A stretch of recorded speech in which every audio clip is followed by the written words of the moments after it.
The notification glowed on my tablet screen like a digital slap to the face. Right there, in the middle of my presentation to the board of directors of a global corporation.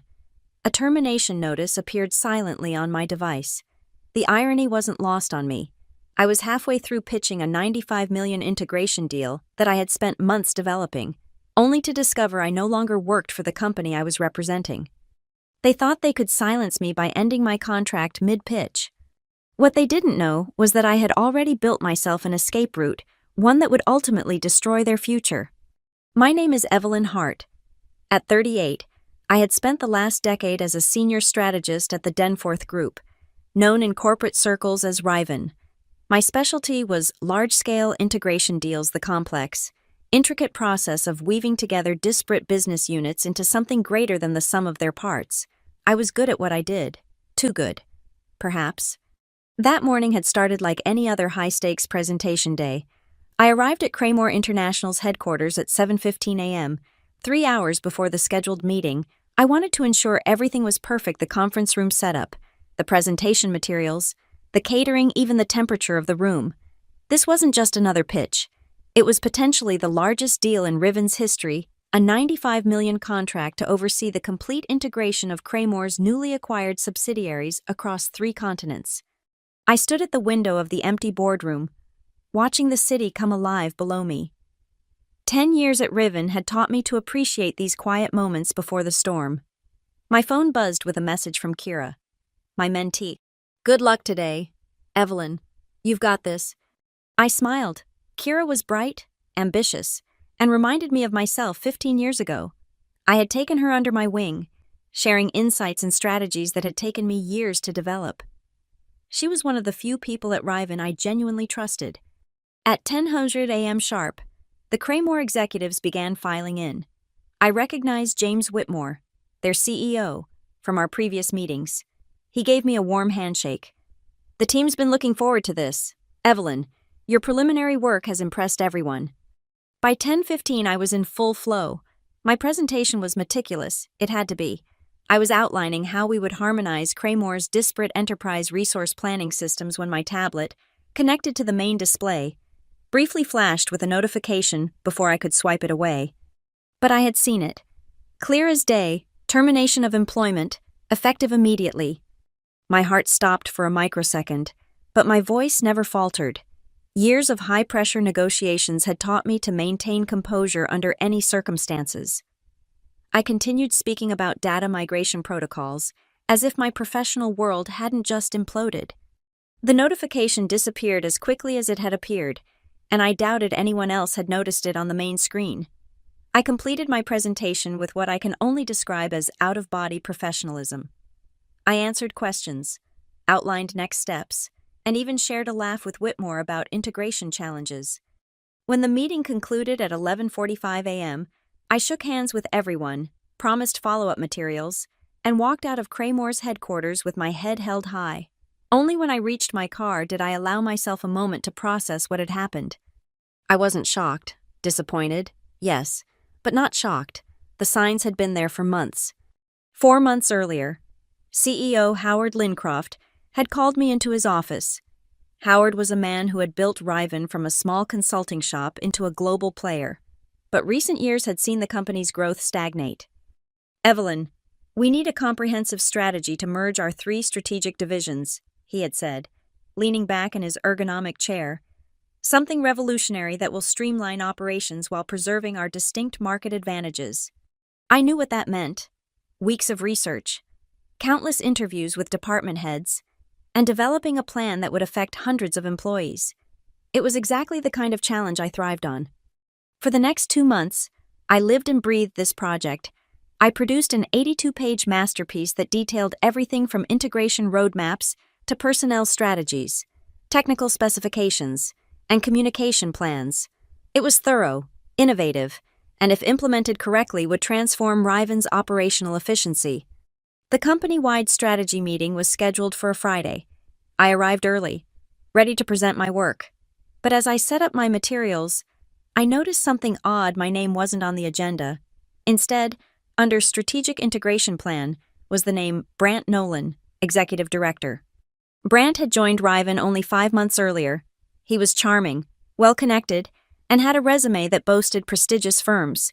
He was also, I had quickly realized, more interested in climbing the corporate ladder than in doing the actual work. When Brant stood up to present, my confusion turned to disbelief, then to cold fury. He was presenting my plan, my words, my strategies, my diagrams, even my examples. He had simply replaced my name with his on the title slide. I sat there, frozen in professional purgatory, as he received nods of approval from the executive team. Howard looked particularly impressed, congratulating Brant on his innovative thinking. After the meeting, I considered my options. The obvious move would be to confront Howard or take my evidence to HR, but 15 years in corporate America had taught me valuable lessons about power dynamics. Brant had been hired by Howard personally. They had attended the same business school. They played golf together on weekends. Instead of an immediate confrontation, I began quietly documenting everything. I collected metadata from my original files, saved emails that confirmed my authorship, and kept meticulous records of all my work. I wasn't just building a case, I was preparing for war. I created a separate folder on my personal drive labeled Viridian Solutions. Within it, I began establishing the legal framework for my own company. I researched business licenses, drafted potential company structures, and outlined service offerings. If Riven was planning to push me out after exploiting my work, I would be ready. One evening, I met with 2 former colleagues I trusted implicitly: Lana Prescott, a brilliant lawyer who had left Riven 2 years earlier to start her own practice, and Marcus Ellery, a forensic accountant with an encyclopedic knowledge of corporate structures. "They're setting you up," Lana said bluntly after hearing my story. We were seated in a quiet corner of a jazz bar downtown, far from any potential corporate ears. Classic corporate play: extract the value, then discard the source. Marcus nodded in agreement. "The question is, what are you going to do about it?" I slid a folder across the table. "I'm thinking of establishing a parallel operation, something that could be activated at a moment's notice." Lana examined the documents, her expression shifting from curiosity to impressed understanding. "Viridian Solutions," she read. "Elegant name, clean structure." "I'd need partners," I said. "People I can trust." They both looked up at me, understanding dawning in their eyes. "You know my billing rate," Lana said with a smile. "And mine," added Marcus. That night, Viridian Solutions gained its first 3 employees. Over the next 2 months, the signs of my impending removal from Riven became increasingly obvious. I was excluded from critical email chains. My access to certain documents was mysteriously revoked. Meetings were rescheduled without notifying me. Most telling was Kira's sudden promotion. She was now attending executive meetings I had been barred from. I didn't blame her; she was navigating the system as best she could, but it was clear she was being groomed as my replacement. When I finally received the calendar invitation for a meeting with HR, I knew exactly what was coming. The meeting was brief and coldly professional. They called it a structural reorganization, but we all knew what it was. "You'll retain full employment through the end of the month," the HR director explained, not quite meeting my eyes. "But we ask that you transition your current projects immediately." What they didn't know was that I had already been preparing for this moment. Every document I had legal ownership of had been backed up. I had been careful not to take anything that contained client data or proprietary information. I wasn't interested in corporate theft, just protecting my own intellectual property. The Craymore deal was different. I had cultivated that relationship from scratch, developed the entire solution, and nurtured it to the point of closing. It was my deal in every sense but the legal one. So when I received that termination notice during the Craymore presentation, I made a decision. As I walked to my car after the meeting, I sent a text message to Lana and Marcus, Aurora Live. It was our prearranged signal. Within hours, Viridian Solutions would be officially activated. Instead of going home, I drove to a modest office building in the west end of the city. 3 weeks earlier, I had signed a lease for the 12th floor, a space with enough room for immediate operations and future growth. Lana and Marcus were already there. Along with a small team, they had quietly assembled a tech specialist, a marketing expert, and 2 senior consultants who had left Riven over the past year. Welcome to Viridian Solutions, Lana said, handing me a business card with my name and founder and CEO printed beneath it. The next 24 hours were a blur of activity. Legal documents were finalized, systems activated, and our website went live. By evening, I had an email from James Whitmore at Craymore's. Evelyn, we were very impressed with your presentation yesterday. Before we proceed, I wanted to confirm that you will be personally leading this project for Riven. I crafted my response carefully. James, I appreciate your message. I should inform you that as of yesterday, I am no longer with Riven. I have established a new consulting firm, Viridian Solutions. I would be happy to discuss how we might work together in this new capacity. His response came within minutes. This is unexpected. Let me look into this and get back to you. The following morning, I learned from an inside source that Craymore had contacted Riven to inquire about my departure. Riven had assured them that Brant would be taking over the project personally, and that the transition would be seamless. Craymore's response was to cancel all scheduled meetings with Riven and request a proposal from Viridian Solutions. 3 days later, Viridian secured the Craymore contract, our first major victory. The $95 million deal that I had developed was now officially ours, not Riven's. The impact on Riven was immediate and severe. Their stock dipped when news broke that they had lost the Craymore deal. Rumors began circulating in industry circles about internal turmoil. Several other clients who had worked directly with me began reaching out, curious about my new venture. I never directly attacked Riven. I didn't need to. I simply announced my departure and the establishment of Viridian. When asked why I had left, I gave the diplomatic answer, it was time for a new challenge. But in the corporate world, actions speak louder than words. Within weeks, 3 more clients had moved their business from Riven to Viridian, not because I had poached them, but because they trusted me and the work I delivered. Riven's response was predictable but ineffective. They sent a cease and desist letter alleging that I had violated non-compete clauses. Lana had anticipated this and had already prepared our response, demonstrating that my employment contract contained no such provisions. They threatened legal action over the Craymore deal. But again, Lana had ensured we were on solid legal ground. 6 months after my departure, Riven and Viridian found themselves competing for a massive contract with a global retail chain, a $110 million integration project that would cement the winner's reputation in the industry. This time, I wasn't the only one making the pitch. I had built a team of exceptional professionals, many of whom had either worked with me at Riven or had joined us from other firms, attracted by our growing reputation and culture. When Viridian won the contract, it wasn't because of personal relationships or corporate sabotage. We won because we were better. Our approach was more innovative, our team more experienced, and our track record, though short, was flawless. That evening, I received a text message from Kira. Can we meet? It's important. We met at the same jazz bar where Viridian had been conceptualized. Kira looked exhausted, the weight of Riven's toxic environment evident in the dark circles under her eyes. They're falling apart, she said, nursing a glass of wine. After you left with the Craymore deal, everything started unraveling. Brant tried to implement the integration plan you developed, but he didn't understand the nuances. It was a disaster. I wasn't surprised. And how are you holding up? Not great, she admitted. They've made me the de facto head of strategy, but without any real authority or support, it's like they're setting me up to be the scapegoat when things inevitably collapse. I nodded, understanding exactly what she was experiencing. What are you thinking? I'm thinking I made a mistake staying at Riven, she said, meeting my gaze directly.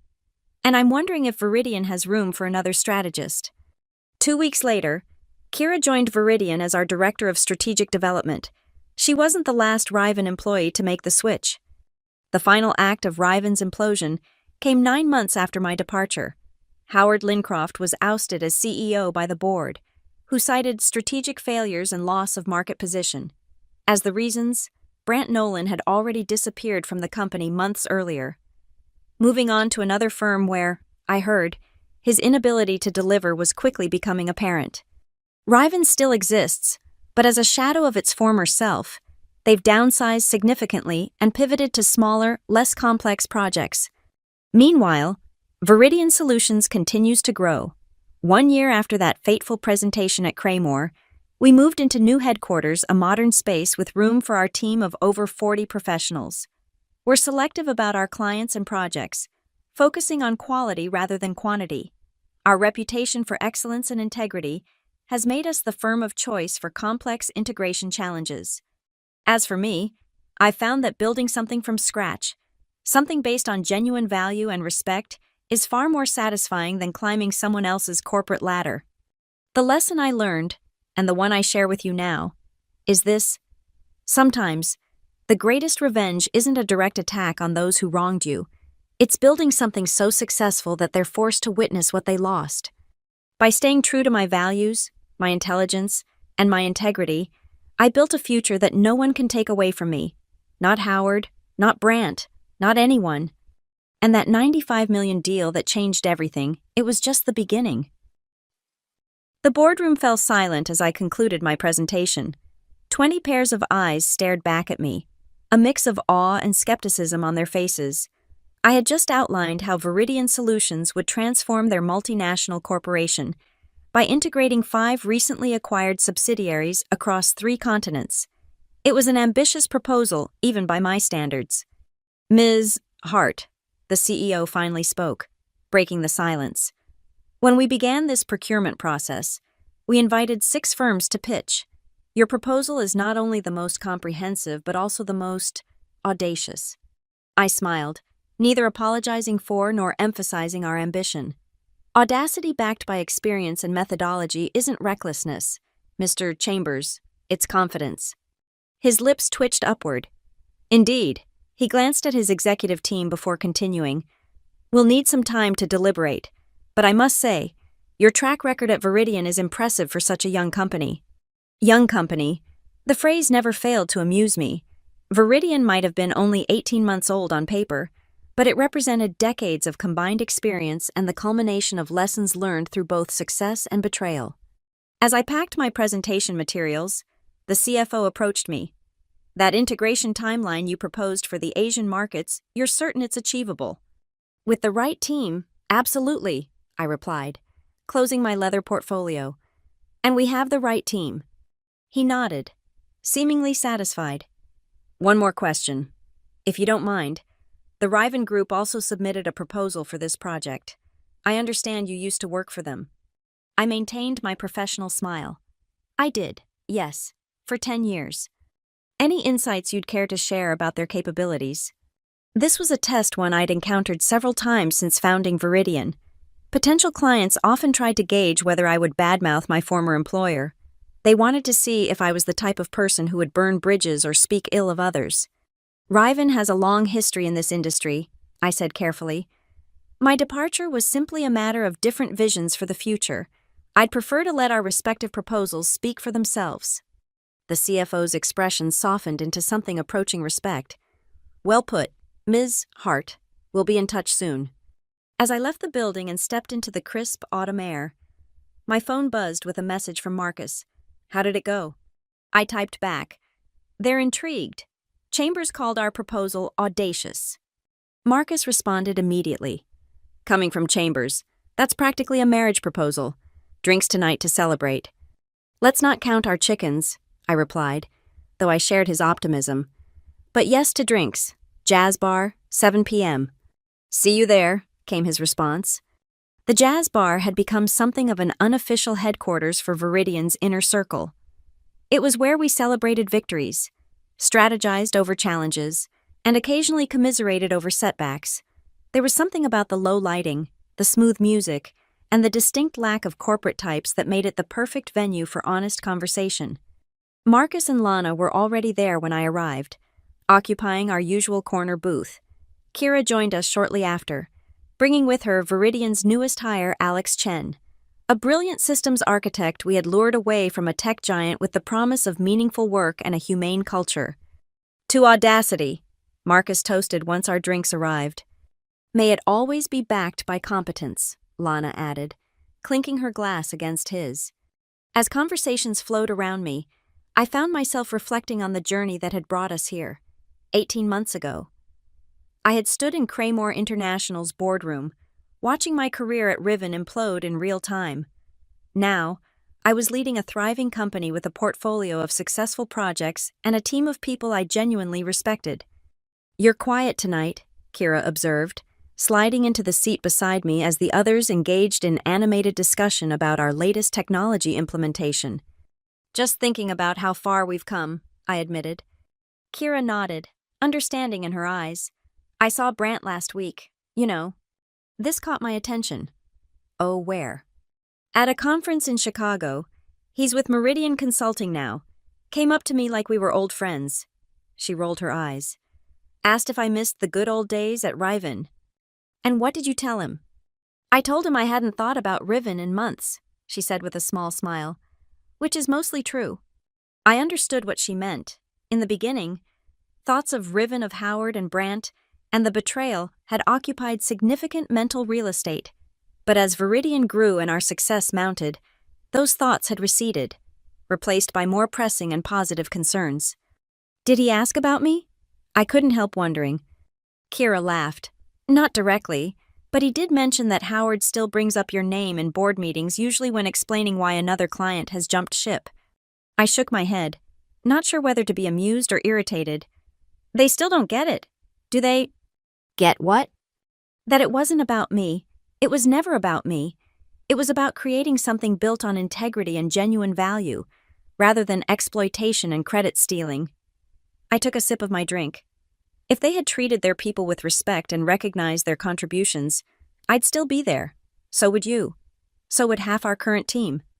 Kira considered this. True, but then Viridian wouldn't exist, and I kind of like where we ended up. I had to smile at that. Me too. Our conversation was interrupted by the arrival of a new message on my phone. It was from Mr. Chambers, the CEO we had pitched to earlier that day.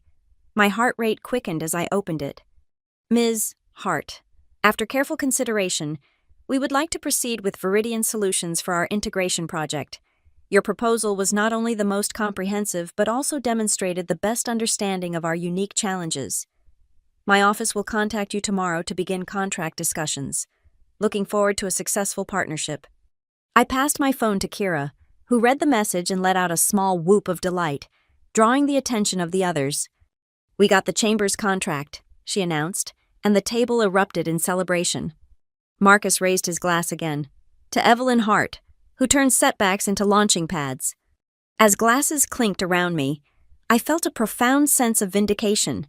Not because we had won another contract that Riven had also bid for, but because we had won it on our own merits. We were creating our own legacy now, one built on solid ground rather than shifting sand. Later that night, as I drove home to my apartment overlooking the city, I found myself thinking about Howard Lincroft. I wondered if he ever reflected on the decisions that had led to Riven's decline and Viridian's rise. Did he realize that by trying to take credit for others' work and discarding those who created value, he had sown the seeds of his own downfall? Probably not. Men like Howard rarely engaged in that level of self-reflection. They were more likely to blame external factors, the economy, market shifts, disloyal employees, than to recognize their own failings as leaders. As I pulled into my parking space, my phone buzzed with one more message. It was from James Whitmore at Craymore, our first client. "Evelyn, heard about the Chambers contract. Well deserved. Our board is impressed with the work Viridian has done for us this past year. Let's discuss expanding our engagement when you have time. Dinner next week." I smiled as I typed my response. "Thank you. James, dinner sounds perfect. I have some ideas I'd like to share." This was the true measure of our success, not just winning new clients, but deepening relationships with existing ones. It was about building something sustainable, something that created genuine value for everyone involved. As I stepped into my apartment and kicked off my heels, I felt a contentment that went beyond professional satisfaction. I had turned one of the worst moments of my career into the catalyst for building something better, not just for myself, but for everyone who had joined Viridian's journey. Sometimes the best revenge isn't about getting even. It's about getting ahead and creating a future so bright that the past fades into insignificance. And that's exactly what I intended to keep doing. Spring arrived with a burst of renewal that seemed to mirror Viridian's trajectory. 2 years after that fateful day at Craymore International, we had grown to 68 employees, moved to a larger office space, and established ourselves as the premier integration consultancy in the market. Our client list included multinational corporations across 4 continents, and our project success rate remained unmatched in the industry. But it wasn't just about the numbers. We had built something more valuable than a profitable business. We had created a culture based on recognition, integrity, and innovation. Every team member knew that their contributions would be acknowledged and rewarded. Ideas were evaluated on merit, rather than on who proposed them. Collaboration was genuine rather than performative. On this particular morning, I arrived at the office to find a package waiting on my desk. Inside was a small crystal award and a letter from the Chamber of Commerce. Viridian had been named Emerging Business of the Year, an honor that recognized not just our financial success, but also our business practices and community impact. As I set the award on my desk, Marcus appeared in my doorway, coffee in hand. "Congratulations," he said, nodding toward the crystal, "though I'd argue we've already emerged." I smiled, gesturing for him to take a seat. "True, but it's nice to be recognized." "Speaking of recognition," he said, settling into the chair across from me, "have you seen the news about Riven?" My pulse quickened slightly. Despite everything, mentions of my former employer still triggered a complex emotional response. "No, what's happened?" Marcus pulled out his tablet and passed it to me.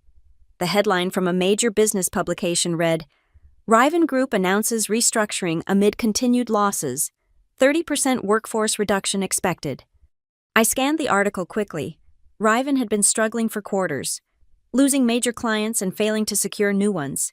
Howard Lincroft had been replaced as CEO 6 months earlier, but his successor, a corporate turnaround specialist, hadn't managed to stem the decline. Now they were cutting nearly a third of their staff in a desperate attempt to remain viable. 30%, I murmured, handing the tablet back to Marcus. "That's hundreds of people." He nodded grimly. "Already getting calls from some of them, wondering if Viridian has openings." This presented a complex situation.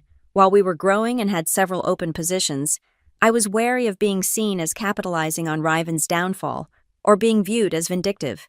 At the same time, there were many talented professionals at Riven who deserved better opportunities, people I had worked alongside for years. "What are you thinking?" Marcus asked, reading my expression. "I'm thinking we should create a special application track for Riven employees," I said slowly, formulating the plan as I spoke. Not preferential treatment, but a streamlined process that acknowledges their industry experience, and perhaps a transition program for those we hire, something that helps them adapt to our culture. Marcus nodded approvingly. "Compassionate and strategic. That's why you're the boss." Later that day, I convened a meeting with our leadership team to discuss the approach. Kira, now our Chief Strategy Officer, immediately supported the idea. "It's not just about acquiring talent," she pointed out. "It's about demonstrating our values as an organization. We help people transition after corporate setbacks because it's the right thing to do, not because we're trying to raid a competitor." Lana, our Chief Legal Officer, offered a more cautious perspective. "We need to be careful how we communicate this. If it looks like we're explicitly targeting Riven employees, it could be perceived as aggressive or vindictive." "Agreed," I said. "Which is why we'll frame it as a general program for professionals affected by corporate restructuring industry-wide, not Riven-specific, but we'll ensure that Riven employees hear about it." By the end of the week, we had launched the Professional Transition Initiative, a program that offered expedited application review, specialized interviews that recognized existing industry knowledge, and a comprehensive onboarding process designed to help new hires adapt to Viridian's culture. The response was immediate and overwhelming. Within days, we had received applications from dozens of Riven employees, ranging from junior analysts to senior directors. Many included personal notes expressing their admiration for what we had built at Viridian and their desire to be part of an organization that valued its people. One application in particular caught my attention. It was from Thomas Reeves, Riven's Director of Operations, a man who had been with the company even longer than I had. Thomas and I had worked together on numerous projects, and I had always respected his professionalism and integrity. He had been one of the few executives who had privately expressed concern about how I had been treated, though he hadn't been in a position to change the outcome. His cover letter was direct and honest. After 17 years at Riven, I find myself at a crossroads. The company I joined, one that valued innovation, integrity, and its people no longer exists. What you've built at Viridian represents the values I've always believed in. I would be honored to contribute to your continued success. I scheduled a meeting with Thomas for the following week. When he arrived at our offices, I could see him taking in the environment, the open, collaborative spaces, the absence of hierarchical trappings, the evident energy and engagement of our team members. "Impressive," he said as we settled into my office. "And not just the physical space. There's something different about the atmosphere here." "That's intentional," I replied. "We built Viridian from the ground up to be the kind of place where people actually want to work, not just somewhere they endure to collect a paycheck." Thomas nodded thoughtfully. "That's becoming increasingly rare in our industry." He paused, then added, "I should apologize, Evelyn, for what happened at Riven. Many of us knew it was wrong, but we didn't speak up." I waved away his apology. "You weren't responsible for the decisions Howard and Brant made, and besides, things worked out rather well for me in the end." He smiled at that. "Indeed they did, which brings me to why I'm here. I've spent my career building and optimizing operations. I'd like to do that for a company that's doing things the right way." Over the next hour, Thomas outlined his vision for streamlining Viridian's operations as we continued to scale. His insights were valuable, his experience evident, and his alignment with our values clear. By the end of our conversation, I was convinced he would be an asset to our team. "I'd like to offer you the position of Chief Operations Officer," I said, surprising even myself with the decisiveness. We had been planning to create this role eventually, but Thomas's availability accelerated the timeline. His eyes widened slightly. "That's not what I expected. I thought perhaps a senior director role." "You've been undervalued. Thomas, that stops now." I leaned forward. "We need someone who can build operational infrastructure that supports our growth while preserving our culture. That's you." 2 weeks later, Thomas joined Viridian as our COO. He wasn't the only former Riven employee to find a new home with us. Over the next 3 months, we hired 11 others, each selected not because of where they had worked before, but because of what they could contribute to our future.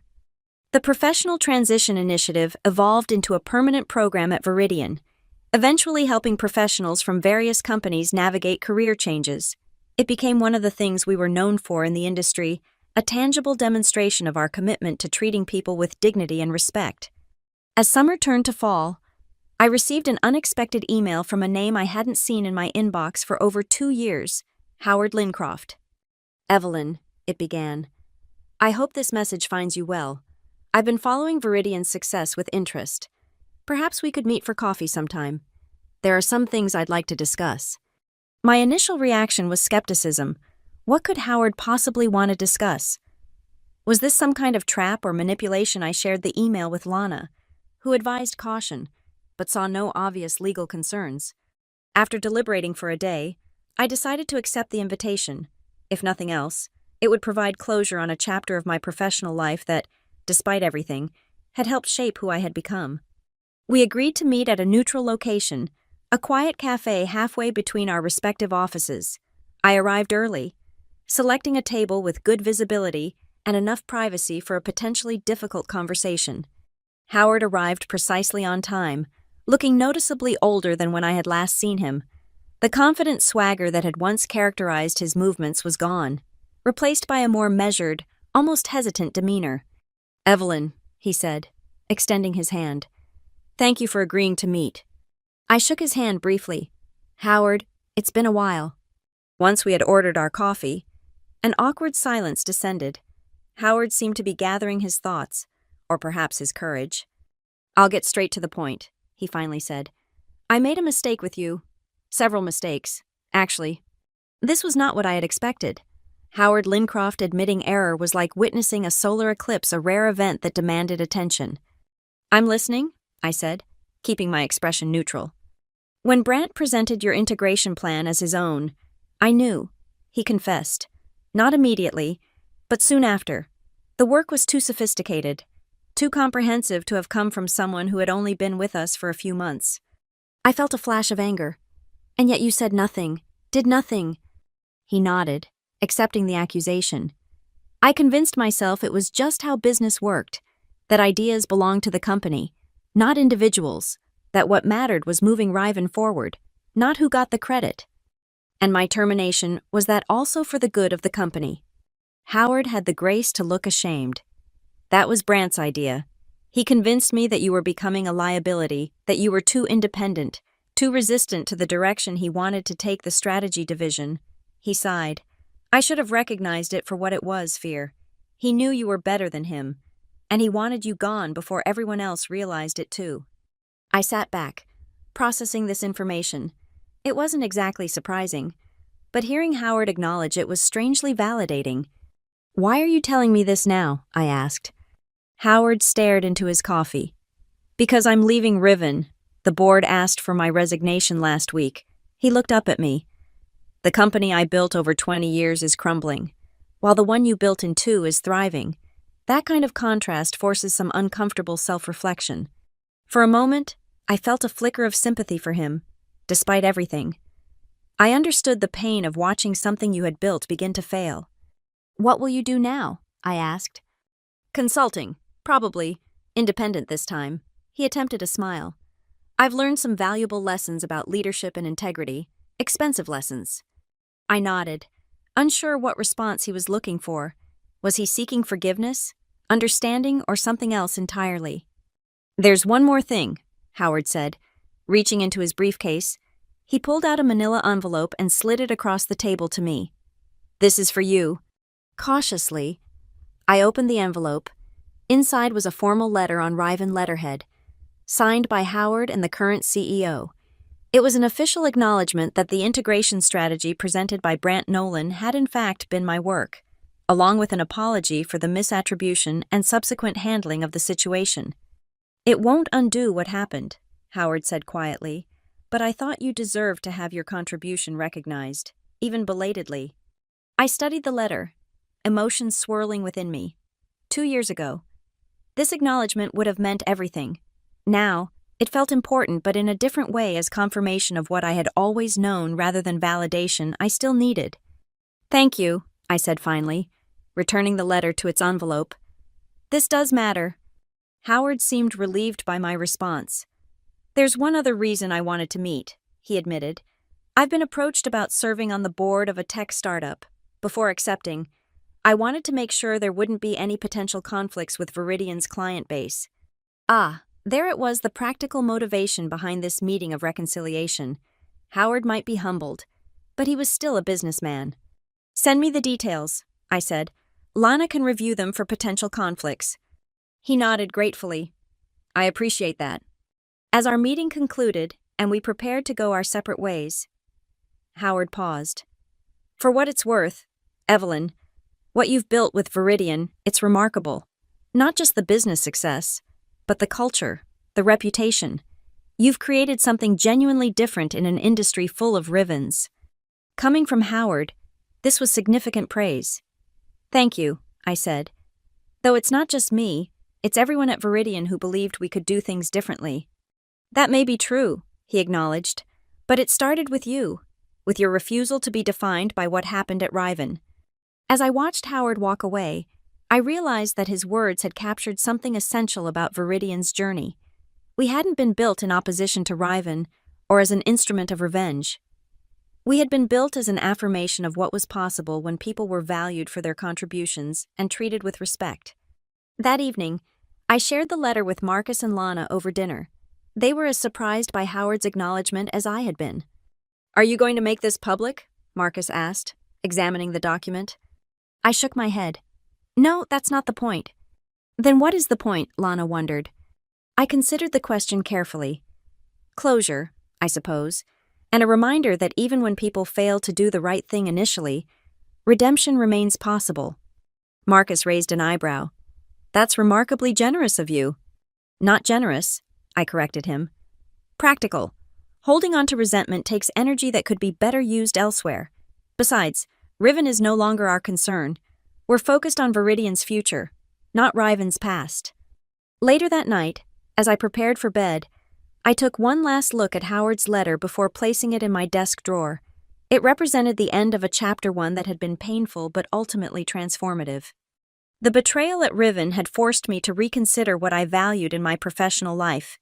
It had pushed me to create something that aligned with those values, and in doing so, it had led me to a place of greater fulfillment and impact than I might otherwise have found. Sometimes, the worst moments in our careers can become the catalysts for our greatest achievements, not because they break us, but because they clarify what truly matters to us. For me, what mattered was building a company where talent was recognized, contributions were valued, and integrity was non-negotiable. As I drifted off to sleep, I found myself looking forward to tomorrow, to the challenges and opportunities that awaited Viridian, and to continuing the work of building something worthy of the people who had chosen to join our journey. The path ahead was filled with possibility, unencumbered by the weight of the past.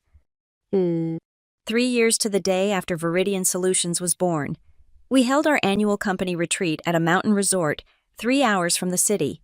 With 87 employees now part of the Viridian family, we had outgrown the urban venues of previous years. The mountain setting provided not just space, but also a symbolic representation of how far we had climbed. The retreat's theme was Horizons, a celebration of what we had accomplished and an exploration of where we were headed next. For 3 days, we engaged in strategic planning, team-building activities, and honest conversations about our strengths and challenges. Evenings were filled with relaxed dinners, campfires, and the kind of unguarded moments that strengthen bonds beyond professional relationships. On the final night, we gathered in the resort's main hall for a special dinner. The room was transformed with subtle lighting that highlighted Viridian's signature blue and silver colors. At each place setting was a small gift box containing a custom-designed compass with our logo and the words True North engraved on the back, a reminder to always navigate by our core values. As founder and CEO, it fell to me to give the closing address. I had spent hours drafting and refining my remarks, wanting to capture both the journey behind us and the path ahead. As I stood at the podium, looking out at the faces of people who had chosen to join this venture, I felt a profound sense of responsibility and gratitude. 3 years ago, I began, Viridian Solutions existed only as a contingency plan, a folder on my personal drive, and a promise between friends. Today, we stand as one of the fastest-growing consultancies in our industry, with a client list that includes some of the most respected organizations in the world. I paused, letting my gaze travel across the room, making eye contact with those who had been there from the beginning: Marcus, Lana, Kira, and those who had joined along the way. But Viridian's true success isn't measured in revenue or client logos. It's measured in the culture we've built together, one where integrity isn't just a word on our website, but a principle that guides every decision we make. Where recognition isn't reserved for the privileged few, but extended to everyone who contributes. Where innovation isn't stifled by hierarchy, but encouraged at every level. Nods of agreement rippled through the audience. These weren't abstract concepts, but lived experiences that defined our daily work. When I look at what we've accomplished, I'm reminded of a lesson I learned early in my career. The most powerful force in business isn't strategy or technology, or even capital. It's people who are empowered to do their best work in an environment of trust and respect. I smiled, remembering the path that had led us here. Some of you know that Viridian was born from a moment of professional betrayal. What you might not know is that I'm grateful for that moment now. Not because I enjoyed it, I definitely didn't, but because it forced me to question assumptions I had accepted for too long. It pushed me to envision a different kind of company, one built on principles that many in our industry considered naive or impractical. Thomas Reeves, our COO, caught my eye and gave a subtle nod. He, more than most, understood the contrast between Riven's culture and what we had created at Viridian. They said a consultancy couldn't succeed without cutthroat internal competition. They said transparency would undermine authority. They said recognizing individual contributions would create ego problems. I paused for effect. They were wrong. Applause erupted, accompanied by knowing laughter. We had proven the skeptics wrong many times over. As we looked to the future, to new markets, new services, and new challenges, I want us to remember what got us here, a commitment to doing things differently, to proving that success and integrity aren't mutually exclusive, that empathy and profitability can coexist, that a company can thrive while treating its people with dignity and respect. I raised my glass to Viridian Solutions